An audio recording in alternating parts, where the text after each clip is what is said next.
وصل إلى منى بدأ بجمرة العقبة ويرمي إليها 7 حصيات واحدة واحدة ولا يجزئه غيره، يكبر مع كل حصاة ويرفع يده حتى يرى بياض إبطه. Kata Imam Ishaq Syirazi mengatakan bila mana sampai di Mina maka hendaklah memulai dengan Jumratul Aqabah. Jumratul Aqabah ini dilakukan pada setelah pertengahan malam 10 Dzulhijjah daripada mana? Daripada Arafah.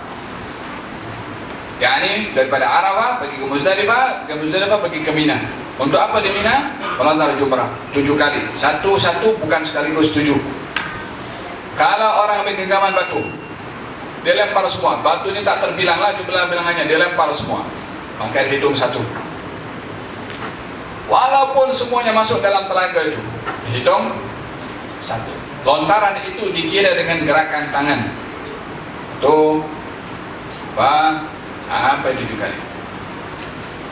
Disunnahkan bila mana melontar itu mengangkat tangan sampai nampak kita punya kalau apa bayar ibtihi. Baginda Rasulullah bila mana melontar macam tu, nampak warna warna putih bawah ketiak Nabi SAW. Bukan macam ni. Tak akan saya kasih sebagai simbol kalau itu adalah melontar. Kalau macam ni meletaklah itu, melontar gitu. Walaupun dekat, walaupun di hadapan kita telaga, ambil macam ni. Tangan tu diangkat. Faham dong? Fayarmi fi idaiha 7 hasayat. Yukabbir ma'a kulli hasah, bertakbir setiap kali lontaran. Allahu Akbar, Allahu Akbar. Hakala. Mengangkat tangannya sehingga nampak bawah ketiak macam tu. Wal aula an yakuna rakiban iktidaan bi Rasulillah sallallahu alaihi wasallam. Yang digalakan adalah ketika melontar itu rakiban, yakni menaiki onta. Yani zaman itulah, mungkin zaman sekarang kita tak boleh untuk melakukan yang sedemikian. Intinya adalah bila mana lontaran itu dilakukan dalam keadaan kita berdiri, dalam keadaan kita menaiki hayawan tunggangan, lontaran itu adalah sah.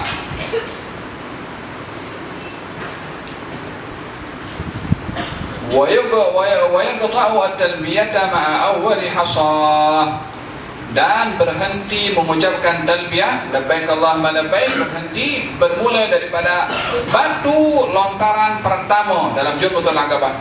Sepanjang perjalanan masih bertalbiyah. Daripada Arafah pergi ke Muzdalifah, daripada Muzdalifah pergi ke Mina, masih dibolehkan bertalbiyah sampai kepada Jumratul Aqabah nak lontar. Bismillah, Allahu Akbar, halas. Selepas itu tak ada lagi talbiyah. Tak ada lagi disunnahkan untuk mengucapkan labbaik Allahumma labbaik. Wa in rama ba'da nisfil laili ajza'ahu. Yani bila mana melontar Jumratul Aqabah setelah pertengahan malam 10 hari bulan Dzulhijjah, maka adalah sah. Yani pertengahan malam kita daripada Arafah menuju ke Muzdalifah. Di Muzdalifah itu sudah pertengahan malam. Bermula daripada pertengahan malam itu sudah masuk waktu lontar Jumrah Al-Aqabah. Sampai bila? Sampai hari terakhir, hari Mina 3 hari itu. Pada hari malam 10 itu, 10 malam Dzulhijjah, ada 4 perkara yang kita perlu lakukan. Yang mana satu didahulukan, boleh saja. Yang pertama, melontar Jumrah. Daripada Muzdalifah pergi ke Mina untuk lontar Jumrah. Yang kedua, tawaf ifadah. Kalau daripada Jumrah nak pergi ke Mekah untuk tawaf, silahkan. Atau daripada Muzdalifah sudah masuk pertengahan malam itu, nak pergi ke tawaf, silahkan. Walaupun belum melontar Jumrah pun tak apa. Lepas itu baru boleh untuk tahallul, potong rambut. Nanti kita akan sampai bab potong rambut. Ada yang pertama, apa tadi? Melontar. Yang kedua, tawaf. Yang ketiga, korban, al-hadi. Kalau orang yang ingin memotong lembu, nak potong onta, nak potong kambing, itu bermula pada pertengahan malam 10 hari bulan Dzulhijjah sampai Yaumul Tasyrik habis. Macam mana kita digalakan juga untuk tapi kalau bagi para jamaah bukan jamaah haji, setelah inilah selepas salat hari raya Idul Adha. Tapi bagi para jamaah haji adalah pada 10 hari bulan Dzulhijjah. Karena para jamaah haji pada waktu itu tidak melakukan salat Id, mereka berada di Muzdalifah atau berada di Mina. Kalau nak pergi ke Mekah nak salat Id pun tak apa, tapi tidak sunahkan pada jamaah haji. Baik. Fa idza rama dhabaha hadiyan, kalau selepas melontar boleh memotong korban. Wa in kana ma'ahu, kalau dia ada haiwan korban yang akan disembelih. Kemudian wa halaqa aw qassara, selepas melontar jumrah, selepas menyembelih ibadah kurban, baru dia boleh memotong rambut. Potong rambut ini mencukur ataupun memendekkan. Mencukur beza dengan memendekkan. Kalau memendekkan itu minimum 3 helai rambut, ambil 3 helai rambut, gunting, pap, halas. Kalau dia nak potong rambut atau memendekkan rambut dengan menggunakan gunting ataupun dengan mesin pencukur rambut, maka walaupun satu saja, satu apa dia punya size 1 sentimeter, habis semua. Dikatakan itu memendekkan rambut, bukan mencukur rambut. Mencukur mesti menggunakan pisau, jilet. Lalu macam mana rambut kalau tebal nak cukur dengan jilet semua? Ambil sikit saja guna jilet, selebihnya kita potong dengan dengan pencukur rambut daripada mesin. Lepas tu sisa-sisa itu baru guna jilet. Tapi first sekali yang kena kepada kita punya kepala untuk nak cukur, kalau nak botak mesti menggunakan jilet. Ambil sikit saja, lepas tu gunakan kepada pencukur rambut yang lain. Faham dong? Baginda Rasulullah bersabda, rahimallahul muhalliqin, semoga Allah memberi rahmat kepada orang yang cukur habis rambutnya. Kata sahabat, wal muqassirin, dan orang juga memendekkan rambut. Nabi bersabda, semoga Allah merahmati orang yang mencukur rambutnya sampai habis. Dan orang memendekkan, ya Rasulullah, Nabi kata, semoga Allah merahmati orang yang mencukur rambut sampai habis. 3 kali. Dan orang memendekkan, ya Rasulullah, setelah 3 kali baru Nabi kata, wal muqassirin, dan orang-orang yang kasih pendek rambutnya. Paham dong? Khususnya bagi mereka yang pergi untuk kali pertama dalam berusaha untuk mencukur habis rambutnya dengan menggunakan jilet, lepas itu kasih potong, kasih habis. Wa aqall ma yujzi 3 sya'rat, minimum untuk kasih pendek itu adalah 3 helai rambut. Wal afdal, yang lebih afdal adalah an yahdiqa ra'sahu, memotong atau mencukur rambutnya sampai habis. Fa in lam yakun lahu sya'run, kalau orang itu tak punya rambut, ustihibba an yamurra al-musa ala ra'sih, ambil itu jilet, kasih lalu saja macam ni. Halas.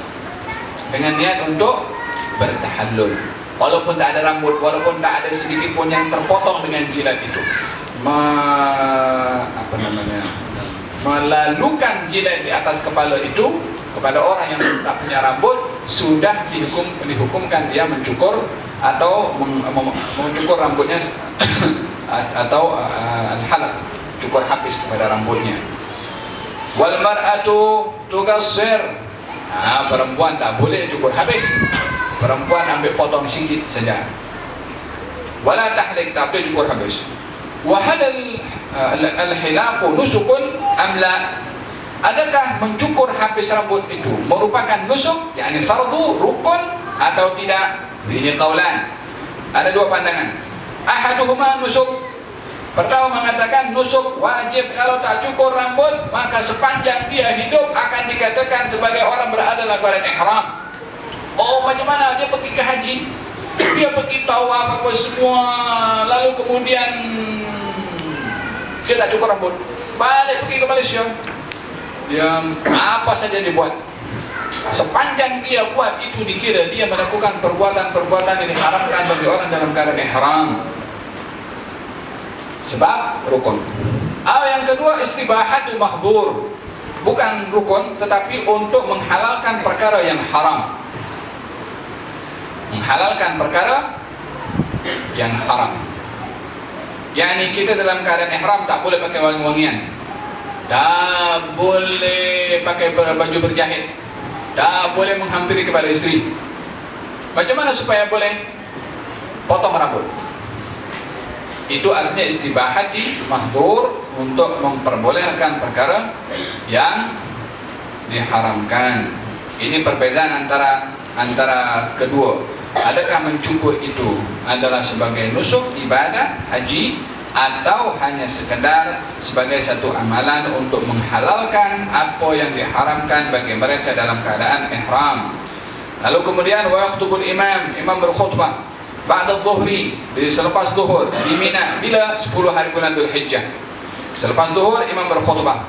Wa yu'allimun nasa an-nahra, mengajarkan kepada orang lain untuk menyembelih hayawan korban, warami, dan juga melontar. 3 hari itu untuk melontar jumrah, diajarkan macam mana melontar al-jumrah. Faham tu? Wal ifadah, dan juga menuju ke Makkah untuk yafidu ila Makkah wa yaghtasil, mandi, dan juga wa yatuf tawafuz ziarah, dan untuk melakukan tawafuz ziarah. Tawafuz ziarah ini adalah tawaf yang wajib, tawaf yang rukun di dalam haji. Awal waktu ba'da nisfil lail min lailatin nahri, mula waktu masuk tawaf itu bersamaan dengan waktu pertengahan malam hari bulan Dzulhijjah, yakni malam 10 hari bulan Dzulhijjah. Yani daripada Muzdalifah kalau nak pergi tawaf pun diperbolehkan juga. Wal mustahabbu an yakuna fi yaumin nahri, yang disunnahkan untuk tawaf itu adalah pada hari ke-10. Yani bila mana disebutkan hari, maknanya bukan malam, tapi dalam keadaan pagi atau tengah hari sebelum terbenam matahari pada hari ke-10 adalah juga diperbolehkan. Hari ke-11, hari ke-12, hari ke-13 untuk tawaful ifadah adalah diperbolehkan. Wallahu ta'ala a'lam.